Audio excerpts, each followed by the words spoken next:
नमस्कार दोस्तों, मैं हूं राम फाजके और स्वागत है आपका अपने चाहते चैनल पे जिसका नाम है राम बाबूराव फाजके।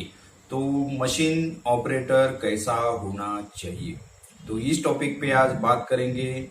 जो पर्सन जो ऑपरेटर मशीन की फाइन सेटिंग कर सके, दूसरा है मशीन को अच्छी तरह जाने, उसके पॉजिटिव पॉइंट्स, नेगेटिव पॉइंट्स या वीक पॉइंट्स, मशीन को अच्छी तरह मेंटेन रखे, क्लीनिंग अच्छी तरह कर पाए, ट्रबल शूटर हो, फिर एरिया प्रेजेंटेबल रखे, क्वालिटी विथ क्वांटिटी मतलब आउटपुट भी दे सके, और पंक्चुअल हो, रिस्पॉन्सिबल हो। अगर ये सारी चीजें कोई भी ऑपरेटर के अंदर में है तो उस ऑपरेटर के लिए ये वीडियो खास है। तो पूरा समझने के लिए आप वीडियो के अंत तक बने रहिए, बीच में स्किप मत करिए। अगर आप स्किप करोगे तो हो सकता है कि कुछ चीजें आप समझ ना पाओ।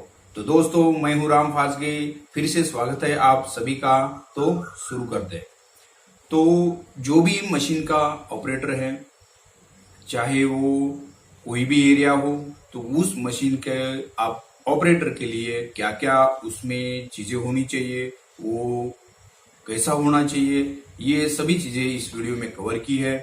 तो फर्स्ट ऑफ ऑल तो जो भी ऑपरेटर है उस मशीन का उसको अच्छी तरह नॉलेज होना चाहिए। ठीक है, मशीन का नॉलेज, उसका फाइन सेटिंग कर सके, वो हर पार्ट्स का उसको नॉलेज होना चाहिए, फाइन सेटिंग करना उसको आना चाहिए, अच्छी तरह ट्रबल शूटर हो। ये नहीं हुआ तो मैं इसको कैसे सॉल्व करूं, अगर ये प्रॉब्लम आ रही तो मैं उसको कैसे सॉल्व करूं, ये ट्रबल शूटर होना चाहिए। पंक्चुअल के साथ, पंक्चुअल यानी कि आपका जो कंपनी में वर्क पे इन टाइम आउट टाइम, चाहे वो आपके लिए लंच टाइम के लिए हो, डिनर टाइम के लिए हो, टी टाइम के लिए हो, तो ये टाइमिंग आप टाइम टू टाइम जा रहे हो, टाइम टू टाइम आ रहे हो। ऐसे नहीं, ऐसे ही बहुत ऑपरेटर आपको मिलेंगे कि नहीं, टी टाइम है 1 घंटे का तो मैं 1 घंटा ही लगाऊंगा, जाऊंगा 1 घंटा बैठूंगा, वहां खाना 10 मिनट 15 मिनट्स में होता है, तो आप नहीं बैठे हो वहां 1 घंटे तक। तो ये पंक्चुअल में नहीं आता है। टी टाइम हो, लंच टाइम हो, डिनर टाइम हो, इनवर्ड आपका अगर 7 बजे शिफ्ट स्टार्ट होता है तो आपको 7 बजे काम जाके स्टार्ट करना है। मतलब मशीन आपको 7:10 7:15 तक स्टार्ट होनी चाहिए। नहीं जाएंगे वहां गाउनिंग ले रहा है, यहाँ ले गया वहां गया, ये नहीं होना चाहिए। तो ये पंक्चुअल में आपको नहीं आता है। तो ऑपरेटर पंक्चुअल होना चाहिए। दूसरा, रिस्पॉन्सिबिलिटी ले, आप जो भी काम करोगे रिस्पॉन्सिबिलिटी के साथ करना चाहिए। ऐसा नहीं आपको बोला है फिर मैं भूल गया, मैंने उसको बताया था उसने नहीं किया, ये नहीं होना चाहिए। आप अगर रिस्पॉन्सिबिलिटी ले रहे हो, आपके एरिया का काम है, तो वो रिस्पॉन्सिबिलिटी आपकी ही अकेले की बनती है, तो वो आपको रिस्पॉन्सिबल बनना है। और दूसरा आता है कि आपको रिस्पॉन्सिबिलिटी के साथ जैसे कि ईमानदार होना चाहिए। ईमानदार यानी कि आपने समझ लो कुछ काम कर रहे हो और काम करते समय आपसे कोई गलती होती है, बाय मिस्टेकली कोई पार्ट्स डैमेज हो गया, तो वो डैमेज पार्ट्स बहुत सारे ऑपरेटर मैंने देखे हैं कि जैसे कि कुछ टूटा है वो छुपा देंगे, वहां बताएंगे नहीं, फिर दूसरे शिफ्ट का दूसरा ऑपरेटर आके वो हाईलाइट करेगा कि सर ये मुझे डैमेज कंडीशन में मिला। तो ये अपनी गलतियां छुपाना नहीं चाहिए आपको आपके वर्किंग में अगर आपको टूटा हुआ कोई पार्ट मिलता है तो आपको उसको हाईलाइट करना चाहिए, और अपने जो भी सुपीरियर है, ऑफिसर है या इंचार्ज है, उसको इंटीमेट कर देना चाहिए। इससे क्या होगा कि जो एक ट्रूथ है, जो आपका खरा जो होता है, जो खरा सोना बोलते हैं, उसी तरह जो एक ट्रूथ आपका अपने डिपार्टमेंट से यहां तैयार होगा। आपको फाइन सेटिंग के साथ आपको जो एरिया प्रेजेंटेबल स्टेटस लेबलिंग आ गई, क्लीनिंग आ गई, प्रेजेंटेबल मैनर में एरिया को अरेंज करना, और क्वालिटी के साथ आउटपुट देना। क्वालिटी तो देनी ही देनी है आपको, उसके साथ आउटपुट भी देना है। बहुत सारे ऑपरेटर है उसको पता होता है, सब होता है, तो मशीन की आरपीएम बढ़ा के अगर कोई प्रोडक्ट आपका 20-25 आरपीएम पे चलता है तो नहीं, वो डेयरिंग नहीं करेंगे 25 पे चलाने की, उसको 17, 18, 15, ठीक है, इस पे ही चलाएंगे।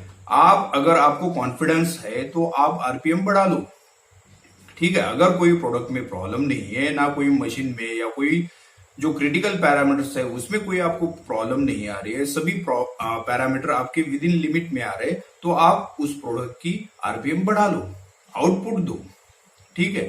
तो इससे क्या होगा कि नहीं फिर मुझे क्या मिलेगा, मुझे क्या मिलेगा का यहाँ क्वेश्चन नहीं है। तो अगर आप अपने काम से ट्रूथ रख रहे हो, अपना काम ईमानदारी से कर रहे हो, तो इससे क्या होगा कि वहां जो आपका इंचार्ज है, ऑफिसर है, उसको पता चल जाएगा कि नहीं, ये पर्सन, ये ऑपरेटर अपना काम, ये मशीन अच्छी तरह चला सकता है। एक ट्रूथ होगा, एक विश्वास वहां तैयार होता है। तो इसके साथ आपको मतलब एक ट्रूथ तैयार करना है। तो ये कब आएगा? एक तो आपको नॉलेज होना चाहिए, दूसरा आप पंक्चुअल हो, रिस्पॉन्सिबिलिटी ले रहे हो, तभी आपको ये सभी होगा, ठीक है। ईमानदार हो, आप कर रहे हो, आपको किसी ने काम दे दिया कि भाई ये करना है, ये बैच इतने टाइम तक हमको स्टार्ट करनी है, या क्लीनिंग हो या कोई प्रोसेस हो, तो वो आप करके दोगे, तो उससे पता चलता है कि नहीं, ये बंदा ठीक है, ये काम कर रहा है, इतने टाइम में, इतने स्पेसिफाइड टाइम में वो आउटपुट हमको दे देगा। तो ये एक विश्वास हर एक ऑपरेटर को तैयार करना चाहिए, करना ही अच्छा रहेगा, करोगे तो आपके लिए फायदा है। तो इसका क्या है, अगर ये सभी चीजें आप अपने अंदर ला पा रहे हो, लाओगे, तभी आपका प्रोग्रेस होगा। और ऐसे ऑपरेटर को कौन सी कंपनी नहीं चाहेगी कि भाई ऐसे ऑपरेटर मेरे कंपनी में हो, मेरे वर्क में हो। तो ऐसे ऑपरेटर कहीं भी अगर जॉबलेस भी है, घर में बैठे हैं, तो उनको ऐसी कंपनियां उनको ढूंढ के बुलाएगी, उनको हायर करेगी, और उनका जो पैकेज है, उनकी जो डिमांड है, उतना उनको पैकेज दे देगी। तो इसलिए ये सभी चीजें अगर आप इस पे गौर करोगे और अपने अंदर लाने की कोशिश करोगे, तो डेफिनेटली कोई भी कंपनी आपको घर बैठे खाली हाथ बैठने नहीं देगी। ये विश्वास है। तो ये कब आएगा कि आप पंक्चुअल के साथ, मतलब कि आप रेगुलर हो, रेगुलरिटी यहाँ बहुत जरूरी है। आप आते हो, दूसरे दिन नहीं आते हो, हाँ सर मैं बीमार हूं, मैं ऐसा ऐसा काम आ गया, मैं नहीं आ रहा हूं। तो इससे क्या होता है, ये नहीं, आपको प्लान किया है शिफ्ट में, तो आपको ये पहले फर्स्ट समझना है कि भाई आपको कोई शिफ्ट में प्लान किया है, तो इसका मतलब कि वो ऑपरेटर वहां जाना जरूरी है। आप जाओगे तभी वो मशीन चलेगी, अगर आप नहीं जाओगे तो वो मशीन बंद रहेगी, तो उसको चलाना किससे फिर? तो ये रिस्पॉन्सिबिलिटी आपको लेनी पड़ेगी। रेगुलरिटी इसमें आता है, तो आपको रेगुलर रहना पड़ेगा।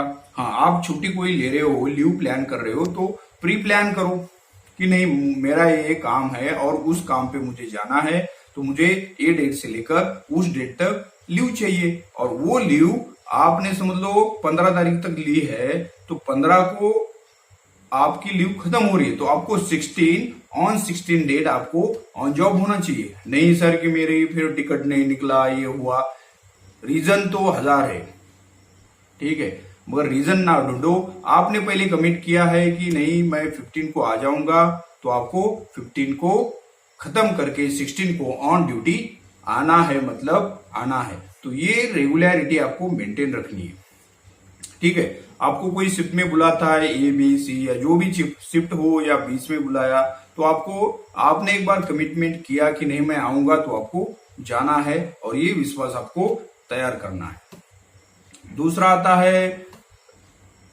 रेगुलरिटी में, ये आ गया एब्सेंटिज्म। एब्सेंटिज्म अगर आपकी ज्यादा रहेगी, तो आपका जो क्रेडिट है, वहां का जो नाम है, वो खराब हो जाएगा कि नहीं ये बंदा ठीक से नहीं आता है, रेगुलर नहीं है, इरेगुलर है। तो ये पॉइंट्स, वीक पॉइंट्स आपको नहीं देने हैं, आपको पॉजिटिव पॉइंट ही देने हैं। आपको रेगुलर रहना पड़ेगा, एब्सेंटिज्म कम होनी चाहिए। बंक जो करते हैं, बंक मतलब दांडी मार देना, आप नहीं, आज ए शिफ्ट थी, गए नहीं, रीजन बताया नहीं सर बुखार आ गई, बीमार हो गया, मैं नहीं आ सकता। तो ये आपको बिल्कुल नहीं करना है। एक विश्वास अपने डिपार्टमेंट के साथ तैयार करना है, तभी आप अपने अंदर ये अगर पूरी चीजें लाते हो तभी आप ट्रूथफुल, रिस्पॉन्सिबल, पंक्चुअल ऑपरेटर कहलाओगे। और ऐसे ऑपरेटर की कहीं भी आप इंडिया में जाओ या अब्रॉड में जाओ, कहीं भी जाओ, ऐसे ऑपरेटर की डिमांड बहुत है। तो आशा करता हूं दोस्तों कि ये वीडियो आपको पसंद आई होगी।